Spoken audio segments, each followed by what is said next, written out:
చల్లని ఉదయాన దొర మరియు బుజ్జి అడవిలో నడుస్తున్నారు. పక్షులు పాటలు పాడుతుండగా చెట్లు మృదువుగా ఊగుతున్నాయి.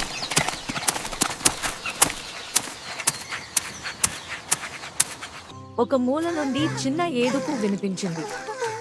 అక్కడ ఒక చిన్న ఏనుగు ఒంటరిగా కూర్చుని కన్నీళ్లతో ఉంది.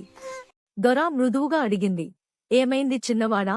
ఏనుగు ఏడుస్తూ, నా అమ్మ కనపడట్లేదు. చింతించకు, నీ అమ్మను మనం కనుగొంటాం అని దొర ధైర్యంగా చెప్పింది. బుజ్జి వాసనతో దారిని వెతకడం ప్రారంభించాడు. మార్గంలో వారు కుందేళ్లు, పక్షులు, కోతులను కలిశారు. ఏనుగు అమ్మను చూశారా అని దొర అడిగింది. నది ఒడ్డున పెద్ద అడుగుల ముద్రలు కనిపించాయి. చూడండి, ఆమె ఇక్కడే ఉంటుంది అని దొర ఉత్సాహంగా అంది.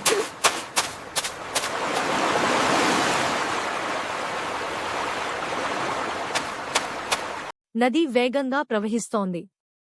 దొర వృక్షాల వేరు, ద్రాక్షలతో చిన్న తాళం తయారు చేసింది. బుజ్జి సహాయం చేశాడు.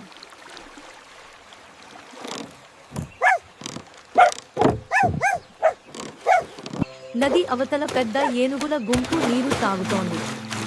చిన్న ఏనుగు ఆనందంగా అరిచింది, అమ్మా!